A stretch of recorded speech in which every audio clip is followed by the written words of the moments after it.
On the day of this secret rendezvous, my unsuspecting husband left with a buoyant smile. "It's time to get moving," I said with resolve. "Hooray, we're moving to a new house, Mommy." With determination, I swiftly organized the move and reached out to the necessary contacts.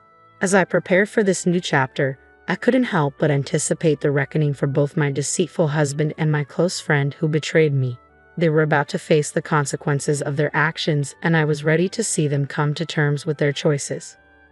My name is Mary, and I'm a 34-year-old part-time worker at a clothing store where I once worked full-time. I transitioned to part-time after marrying and becoming pregnant. My husband, Ben, is employed at a different company. Together, we have a 10-year-old daughter, Amy, who, though growing more reserved, is a generally cheerful and well-behaved child. As a devoted parent, I take great pride in her and cherish every moment we share. I met Ben during vocational school, and our relationship quickly blossomed. Even back then, he had a knack for spending recklessly. Whenever he received his part-time job paycheck, he'd impulsively splurge on pricey items like designer shoes or the latest gaming consoles, luxuries that strained our student budget. There were times when we subsisted on nothing but cereal for days.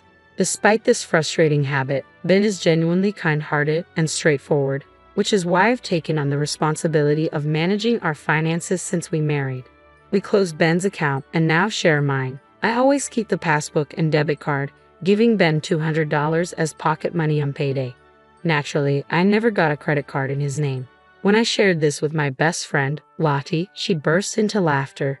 "You're incredible, managing everything so well." I need to address Ben's excessive spending. Lottie has been my best friend since high school, marking the longest friendship I've ever had. Although I was initially put off by her flashy style, I soon discovered we had much in common and enjoyed our conversations. While I found it hard to grasp her frequent changes in boyfriends, I've learned that no one is perfect. Her imperfections made it easy for us to speak candidly about anything. Even Lottie, with her free-spirited nature, settled down and became a devoted housewife 2 years ago. She acknowledges, "Maybe I'm a bit excessive with Ben." However, with more expenses on the horizon for Amy and our dream of owning a house, I feel the pressure. We currently live in a rented flat, which, while comfortable, pales in comparison to the dream of owning a home.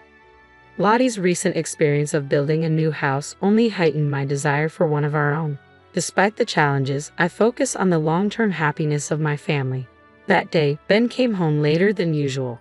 "Did you have to work overtime today?" I asked, noting that his overtime hours had dropped significantly recently due to the tough economic climate. "Yeah, it was unexpected. Sorry, I forgot to let you know," Ben replied. "Well, if that's the case, it can't be helped," I said, heading toward the kitchen to reheat dinner. Just then, Ben stopped me. "I already ate on my way back," he said.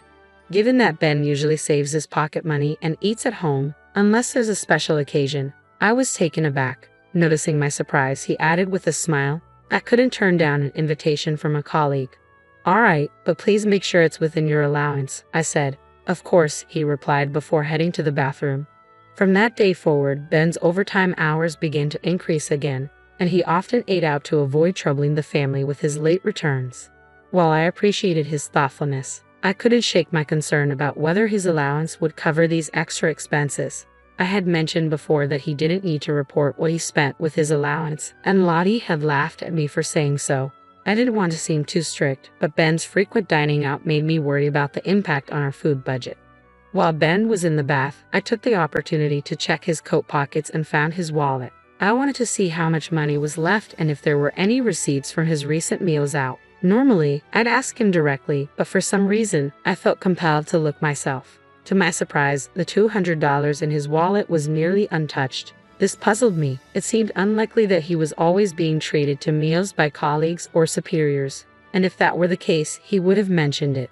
Since I hadn't packed him a lunch, he must have been paying for his own meals. With these questions swirling in my mind, I decided to check Ben's smartphone. He used a book-style cover that displayed a locked message when opened. On a hunch, I tried entering his birthday, and to my surprise, it unlocked. What I saw on the screen left me stunned. The chat application was filled with intimate messages between Ben and Lottie. It was clear that Ben had been using overtime as a cover for his meetings with Lottie, where they had been dining together. While I had initially thought Lottie might have been paying for their meals or dates, what shocked me even more was discovering that Ben was having an affair with her. When I introduced Lottie to Ben at our wedding, she seemed indifferent to him, particularly given his financial struggles. After Lottie got married, I had felt completely reassured, but now everything had changed. I was so shocked that I momentarily forgot to breathe, but I quickly took a photo of the screen with my phone, intending to keep it as evidence. As I captured the intimate messages exchanged between Ben and Lottie, tears began to flow uncontrollably. I had loved Ben and trusted Lottie. Could it be that the two people I cherished were betraying me behind my back? I wondered how devastated Amy would be if she found out her father was deceiving our family. As I wiped away my tears, a mix of sadness and anger, I hurried to put Ben's wallet and phone back in place before he returned from the bath. In that moment, something fell out of the cover. Picking it up from the floor, I realized it was a credit card. Staring at the card, the full extent of the betrayal became clear. My momentary sadness was replaced by a surge of anger. "Is the trip with your coworkers?" I asked. "Yeah, it's a 2-day trip down south," Ben replied. "Just a little break from work." "Oh, I see," I said, though I knew the truth. His trip was actually a secret getaway with Lottie. After discovering their affair, I had taken the opportunity to check Ben's phone and capture the evidence, including photos of their messages. "All right, I'll cover the trip expenses," I said, concealing my awareness. I offered to cover the trip expenses, but Ben just laughed and waved his hand. "No need, I can handle it with my allowance," he said, trying to mask his guilt and reassure me. However, I was skeptical. How could he afford a trip on his modest allowance, especially when he was frequently dining out with Lottie? His explanation seemed dubious. He quickly stumbled over his words, coming up with hasty excuses. "Well, my boss always covers dinner," he said. "Oh, how generous of him," I replied with a smile. "By the way, I'll be out late tonight too. I've arranged for Amy to stay with her grandparents after school." My parents' house was conveniently located between Amy's school and our home, and they always enjoyed having her.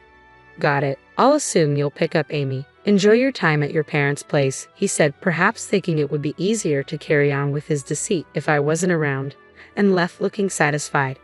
However, I had no errands planned. After finishing work, I decided to go to Ben's office. On the way, I called my parents' house to check on Amy. Then, I stopped by a nearby cafe, choosing the seat where I could see the company's entrance. Eventually, Ben left work on time and headed in the opposite direction of our home. I followed him discreetly. The affair with Lottie was nearly confirmed by the messages, so there was no need to catch them in the act. However, I still needed concrete evidence for the divorce. By then, I had already decided in my heart to end my marriage with Ben. I felt it was impossible to continue living with him, and I could no longer see him as Amy's father. Unaware that he was being followed, Ben met Lottie at the station. They walked hand in hand, smiling broadly. At one point, Lottie's high heel got stuck in a crack in the sidewalk and broke.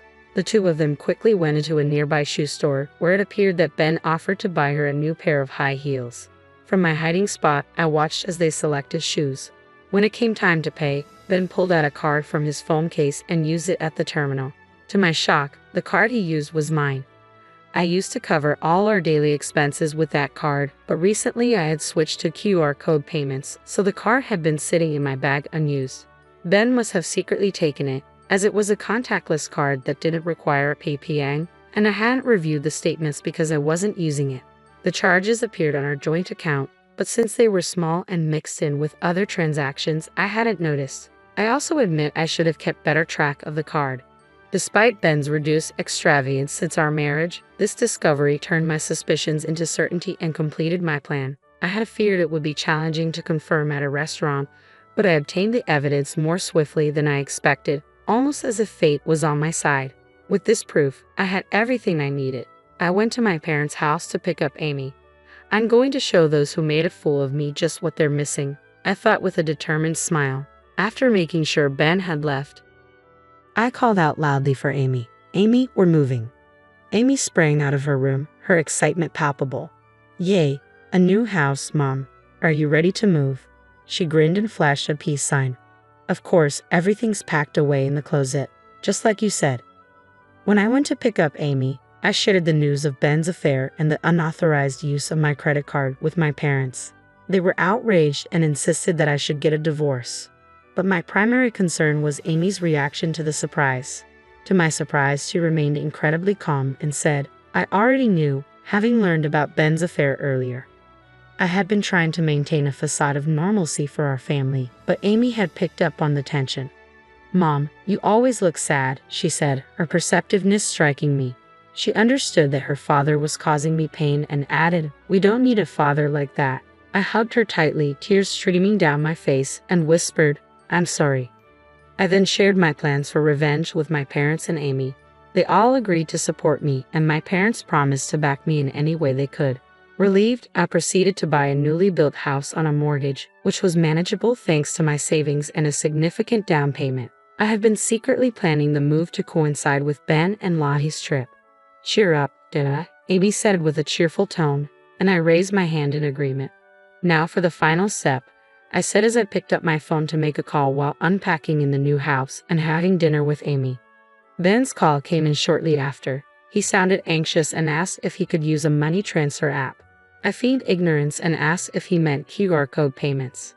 He explained that he had overspent and needed to download the app before the movers arrived. Earlier, I had reported my credit card as missing to customer support and requested a temporary suspension due to potential theft.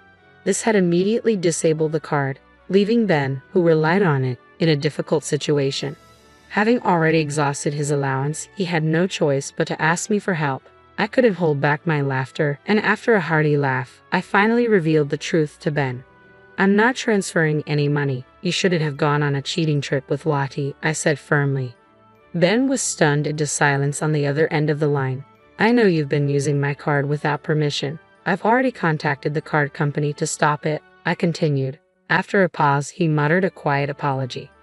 "Do you really think sorry will fix this? What you did is theft, a crime. Both Amy and I are deeply hurt. How can you ever make amends for this?" My anger was palpable, but I replied calmly, "I can't forgive you. You've not only betrayed me but also hurt Amy. I might have been able to find some measure of forgiveness if I were the only one affected, but involving her makes it impossible. I'm going to divorce you, and I'll ensure you're held responsible for alimony and child support for the distress you've caused." At Ben's attempt to make excuses, claiming it would be upsetting for Amy if we divorce, I responded firmly, "Didn't you hear? Amy is disappointed in you too. She doesn't need a father who cheats and uses his wife's credit card. She has every right to be let down by someone who acts like that. You should be grateful you hadn't been reported to the police for theft. But to Lottie, I've already sent your belongings to her house." We had packed up not just to facilitate our move to the new house, but also to sort out Ben's things. While he was away, we organized our belongings for the new house and sent his things to Lottie's place. They should have arrived by now. The package was addressed to Lottie's husband, who will likely be confused and may discover the affair while trying to figure out the situation. It sounded like Ben handed the phone to Lottie, and I could hear her angry voice on the other end. "Wait a minute, Mary. What's going on?" I replied calmly, "You already know the situation. I've been betrayed by someone I trusted."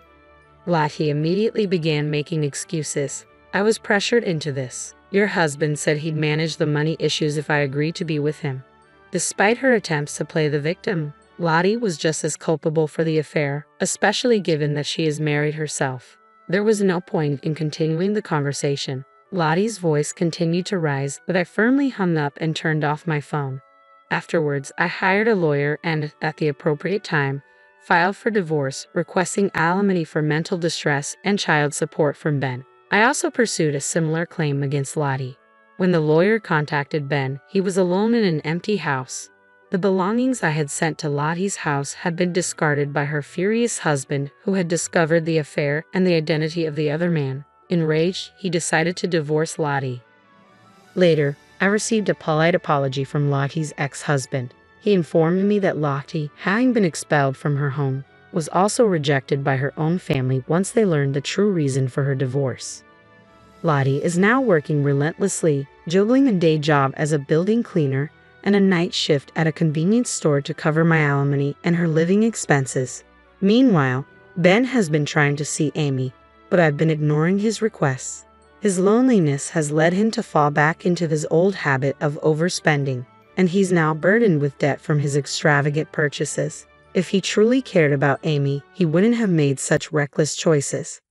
We're enjoying a peaceful life in our new home, eagerly anticipating Amy's future. Hurry up, Mom. Today, on Amy's suggestion, we're heading to a local store for a cat adoption event. A new furry friend will surely bring even more joy to our lives.